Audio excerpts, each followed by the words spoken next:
শওকত মোল্লা এছাড়াও আরও কিছু দুষ্কৃতী যেমন খায়রুল, এনারা নেতৃত্বে পুলিশকে নিয়ে মানুষের বাড়ি বাড়ি ঢুকে যাচ্ছে, যারা আইএসএফ করে ওই সমস্ত এজেন্টদেরকে তুলে নিয়ে আসছে। এই খবর পাওয়ার সঙ্গে সঙ্গে যখনই আমরা থানায় আসার চেষ্টা করছি, ডিসি অফিসের সামনে থেকে কিছুটা জায়গায় হঠাৎ গাড়িতে আক্রমণ। কারা আক্রমণ করলো? তৃণমূলের কোনো দুষ্কৃতি হবে, না হলে কি আক্রমণ করে? 4-5টা বাইক পিছন থেকে ধাওয়া করে আসলো, হঠাৎ করে আক্রমণ। সঙ্গে সঙ্গে ডিসিকে জানালাম আমরা যে আপনারা সিসিটিভি ফলো করুন, সিসিটিভি ক্লিয়ার করে আপনারা ধরুন দুষ্কৃতি কে আছে, কে বা কারা এরকম করে চেষ্টা করছে, তাদেরকে যথাযোগ্য শাস্তি দেওয়া হোক। সে ব্যাপারে লোকাল পুলিশ স্টেশন ভাঙড় থানায় আসলাম, লিখিত অভিযোগ জানালাম। পুলিশ আশ্বাস দিয়েছেন যে উনি খুব তাড়াতাড়ি তদন্ত করে দুষ্কৃতীদের ধরবে। সেই সঙ্গে সঙ্গে আমাদের বহু এজেন্টকে পুলিশ বিনা কারণে তুলে নিয়ে এসছে। আমি লিখিত এভিডেন্স চেয়েছি, আমি যে কোনো প্রকারে উনি লিখিত দিতে হবে, ওনার কোন মামলা ছিল, কোন গ্রাউন্ডে অ্যারেস্ট করা হয়েছে এবং অ্যারেস্ট মেমো দেখাতে বলেছি। উনি সময় চেয়েছেন, আমি অপেক্ষা করছি এখানে।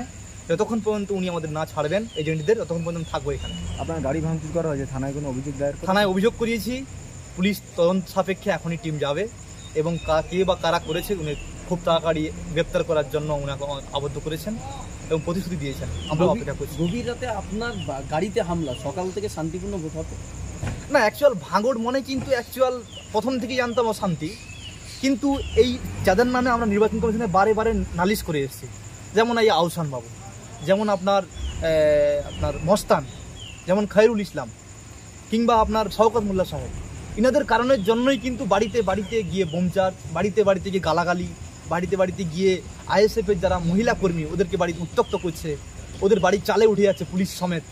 তাই উত্তেজনা তৈরি হচ্ছে, সেই স্বাভাবিক উত্তেজনা কিন্তু উত্তেজনাতেই আছে। তো সেক্ষেত্রে আমার মনে হয় না ভাঙড় শান্তিপূর্ণ নিরপেক্ষভাবে ভোট করাতে পারবে। কিন্তু আমরা নির্বাচন কমিশনকে জানিয়েছি, পুলিশ অফিসার যিনি আছেন ওনাকে ব্যাপারটা জানিয়েছি, সেই সঙ্গে যে সেন্ট্রাল ফোর্স যারা এসছে ওখানকার যে কন্ট্রোল রুম আছে ওদেরকেও নালিশ করিয়েছি। বাকিটা দেখা। সকালেই ভোট, আপনাদের এজেন্ট কি বসতে পারবে? নিশ্চয়ই, আমরা তৈরি হয়ে এসেছি। যে সমস্ত এজেন্টকে পুলিশ কিংবা এই দুষ্কৃতী বাহিনী অন্যায়ভাবে গ্রেপ্তার করেছে তাদের জন্য আমরা রিলিভার রেডি করে নিয়ে এসেছি এবং ফর্ম নিয়ে হাতে ঘুরছি। যেখানে যেখানে বুথে আমাদের এজেন্ট পাওয়া যাবে না সেখানে কিন্তু আইএসএফের কোনো দক্ষ কর্মীকে আমরা বসিয়ে ভোট করাবো শান্তিপূর্ণভাবে।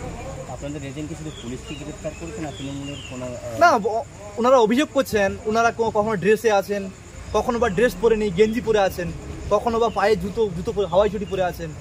এইরকম পুলিশ যায় বলে কখনো আমি শুনিনি।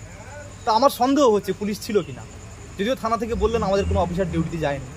এখন দেখার বিষয়, তদন্তের বিষয়। আমি থানাকে অভিযোগ করেছি, থানায় যদি নিরপেক্ষ তদন্ত না করে আমি কোর্টে যাব, চ্যালেঞ্জ করব পুলিশের বিরুদ্ধে। আপনি কি আপনাদের এজেন্টদের যদি না ছাড়ে আপনি কি এখানে থানা সামলা করতে? নিশ্চয়ই, আমি পরবর্তী পদক্ষেপ আছে চেয়ারম্যান সাহেবকে জানিয়েছি, নাফাজ সিদ্দিকী সাহেব নির্দেশ পাওয়া মাত্র আমরা বাদবাকি কর্মসূচিগুলো পদক্ষেপ গ্রহণ করব। এখন ভোট 3টে বাজে, আপনি সারা রাত ধরেই আছেন ভাঙড়ে? নিশ্চয়ই। এই সকাল হতেই যায়, কিছুদিন পরে সকাল হয়, আপনি কি এতক্ষণ ধরে অপেক্ষা করবেন? হ্যাঁ, কেন সারা রাত, কেন সারা দিন পর দাঁড়িয়ে থাকবো এখানে। আমার এজেন্টরা হচ্ছে আমাদের অ্যাসেট, আমাদের আইএসএফের মনোবল, শক্তি। আর সেই সমস্ত এজেন্টকে, সেই সমস্ত সক্রিয় কর্মীকে রাতের অন্ধকারে পুলিশ বিনা কারণে তুলে নিয়ে আসবে তৃণমূল দুষ্কৃতির সাহায্য নিয়ে, এটা তো মেনে নেওয়া যায় না। আমরা নির্বাচন কমিশন থেকে নালিশ করেছি, বহু অভিযোগ জমা পড়েছে, সমস্ত অভিযোগপত্র নিয়ে আমরা খুব তাড়াতাড়ি প্রেস কনফারেন্স করবো এবং হাইকোর্টে দ্বারস্থ হচ্ছে। ঢাকা এবং গাঙ্গাইট এলাকায় গাড়ি ভাঙচুর সহ তৃণমূল কর্মীদের মাথা ফাটিয়ে দেওয়া মারধরের অভিযোগ উঠছে আইএসএফের বিরুদ্ধে, কি বলবেন? না, অ্যাকচুয়াল ওনারা নিজেরাই করে, এটা ঘটনা। এর আগে আপনারা জানেন একটা দোকান পুড়ে গেছিলো, রাগুলিয়াছি এরিয়া, সম্ভবত ফুলবাড়ি, ওখানে একটা দোকান পুড়ে গেছিলো। তৃণমূলের দুষ্কৃতী তৃণমূলের দোকানেই পুড়িয়ে দিয়েছে বা নিজেরা পুড়িয়ে দিয়েছে শওকত মোল্লার নেতৃত্বে। পরে শওকত মোল্লা স্বীকারও করেছেন যে এই রকম দোকান পোড়ানোর মতো কাজগুলো তৃণমূল কংগ্রেসের লোকেরাই ভালো পায়। তারপরেও কিন্তু আমরা পুলিশকে দেখলাম নিরপেক্ষভাবে তদন্ত করতে নয়, সেখানে সাজিয়ে গুছিয়ে সমস্ত অঞ্চলনীতি যারা ছিল ওদের একধার থেকে নাম তুলে দিল। যে কিনা ওই ঘটনাস্থলেই ছিল না, কেউ বা বাইরে কাজে ছিল, কেউ বা ঘরেই ছিল না, তাদেরকে জড়িয়ে দিয়ে পুলিশ তুলে নিয়ে আসলো। এখানে পুলিশ দলদাসে পরিণত হয়েছে। এবং সেই সঙ্গে সঙ্গে আগামী দিন যে ঘটনা আমরা শুনলাম, এই ঘটনার সঙ্গেও তৃণমূলের আতার আছে, এটা 100%। তৃণমূলের গভীর ষড়যন্ত্র এবং ওদের গোষ্ঠী কণ্ডলের ফল ওটা। ওরা বাধ্য হয়ে চাপিয়ে দিচ্ছে আইএসএফের উপর। আমাদের প্রাণগঞ্জেও দেখেছি আমাদের একজন আইএসএফের কর্মীকে মার্ডার করার জন্য খুব চেষ্টা করা হয়েছে। আমরা হসপিটালে নিয়ে গেলাম, রেফারও করলাম, থানায় অভিযোগ করলাম। আজও পর্যন্ত সেই সমস্ত ব্যক্তির নাম এখনও পর্যন্ত পুলিশ এফআইআর নিয়ে আসেনি এবং অ্যারেস্টও করেনি।